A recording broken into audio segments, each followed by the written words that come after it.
Darwin ஆளுநர் மாளிகையில் இருக்கக்கூடிய செய்திகள் என்னவாக இருக்கிறது? திருமதி வி.கே. சசிகலா அவர்கள் இன்றும் கூட கூவத்தூர் கிளம்பி சென்று கொண்டிருக்கிறார். அங்கே இருக்கக்கூடிய அஇஅதிமுகவினுடைய சட்டமன்ற உறுப்பினர்களை சந்திப்பதற்காக சென்று கொண்டிருக்கிறார். திரு சுப்பிரமணியன் சுவாமி அவர்கள் நேற்று ஆளுநரை சந்தித்திருக்கிறார். அவர் செய்தியாளர்களிடம் பேசுகின்ற பொழுது நாளைக்குள் பதவியேற்க அழைக்காவிட்டால் வழக்கு தொடர முடியும், வழக்கு தொடருவேன் என்பது போன்ற ஒரு கருத்தையும் தெரிவித்திருக்கிறார். ஆளுநர் எப்பொழுது இது தொடர்பான ஒரு முடிவை எடுப்பார், என்ன மாதிரியான முடிவு எடுப்பார் என்பது தொடர்பான தகவல்கள் ஏதும் தெரியுமா?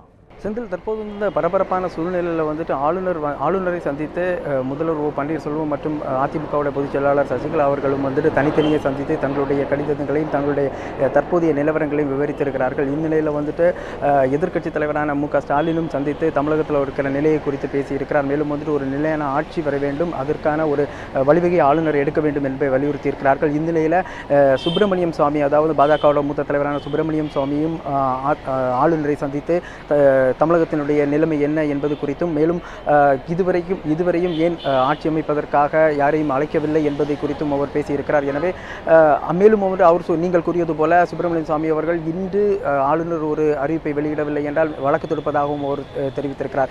இந்நிலையில் இந்த சூழ்நிலையில் தற்போது வரை வந்துட்டு ஆளுநர் மாளிகையிலிருந்து எந்த ஒரு அதிகாரப்பூர்வ தகவலும் வரவில்லை.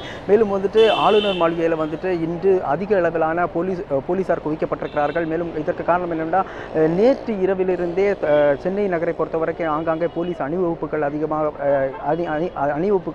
அதிகரிக்கப்பட்டிருக்கிறது. மேலும் தனியார் விடுதிகளில் இருக்கிறவர்களையும் சோதனை செய்து சந்தேகத்தின் பேரில் இருப்பவர்களையும் கைது செய்யும் நடவடிக்கையிலும் காவல்துறை ஈடுபட்டிருக்கிறார்கள். மேலும் தற்போது வந்துட்டு இன்று காலை முதலே வந்துட்டு ஆளுநர் மாளிகையில் வந்துட்டு போலீசார் அதிக அளவில் குவிக்கப்பட்டு ஒரு மிகுந்த பாதுகாப்பு வலயத்திற்குள் வைத்திருக்கிறார்கள் என்றே சொல்லலாம். காரணம் என்னென்னா, நேற்று திருமதி வி.கே. சசிகலா அவர்கள் பேசும்போது ஆளுநர் தற்போது வரை எங்களை ஆட்சி அமைப்பதற்காக அழைக்கவில்லை, ஏனென்றால் பெரும்பான்மையை நாங்கள் குறித்தும் இவர்கள் இதுவரைக்கும் அழைக்கவில்லை, இதற்கு காரணம் என்னவென்று தெரியவில்லை என்று சொல்லியிருந்தார். மேலும் வந்துட்டு இதற்கு அடுத்தபடியான போராட்டம் வேறு விதமாக இருக்கும் என்றும் அவர் ஒரு சூசகமான ஒரு தகவலை வெளியிட்டிருந்தார். இந்நிலையில் ஒருவேளை ஆளுநர் மாளிகையை முற்றுகையிட்டு ஏதாவது போராட்டம் நடத்தக்கூடுமோ, அதிமுக தொண்டர்கள் எதுவும் போராட்டத்தில் ஈடுபடுவார்களோ என்ற ஒரு காரணத்திற்காக தற்போது பாதுகாப்பு என்பது மிக அதிக அளவில் வந்துட்டு போடப்பட்டிருக்கிறது. மேலும் போலீசார் இந்த பகுதியில் ரோந்து பணியிலும் ஈடுபட்டிருக்கிறார்கள். ஆனால் ஆளுநர் மாளிகைக்குள் இருக்கும் தகவல் படி இதுவரைக்கும் யாருக்கும் அழைப்பு விடுக்கவில்லை என்று ஒரு செய்தி வந்து கொண்டிருக்கிறது. மேலும் இன்று ஆளுநருடைய பிறந்த நாள், இந்த பிறந்த நாள் வாழ்த்து கூட பலர்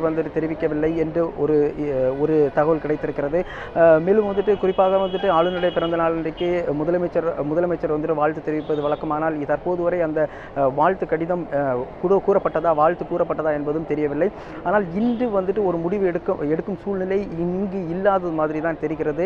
ஆனால் ஆளுநருடைய முழு பொறுப்பும், அதாவது உள்துறை அமைச்சர் சொல்வது போல முழு பொறுப்பும் தமிழகத்தினுடைய ஆளுநருடைய கையிலே இருக்கிறது. அவர் தீர ஆராய்ந்து ஒரு முடிவெடுப்பார் என்று சொல்லியிருக்கிறார்கள். எனவே ஆளுநர் மாளிகையில் இருக்கிற அதிகாரப்பூர்வ தகவலுக்காகத்தான் அனைவரும் காத்துக் கொண்டிருக்கிறோம். ஆளுநர் என்ன முடிவெடுப்பார், எப்போது முடிவெடுப்பார் என்பது குறித்து சட்ட வல்லுநரிடம் ஆலோசனை கேட்டிருக்கிறார். எனவே வெகு விரைவில் வரும் என்று எதிர்பார்க்கலாம். ஆனால் இன்று வருவது என்பது ஒரு சந்தேகத்திற்குரிய சந்தேகமாக தான் இருக்கிறது என்பதை தான் நாம் உணர முடிகிறது. ஆளுநர் மாளிகை வளாகத்திலும் அதற்கான அறிகுறிகள் இல்லை என்றே சொல்லலாம். செந்தில்.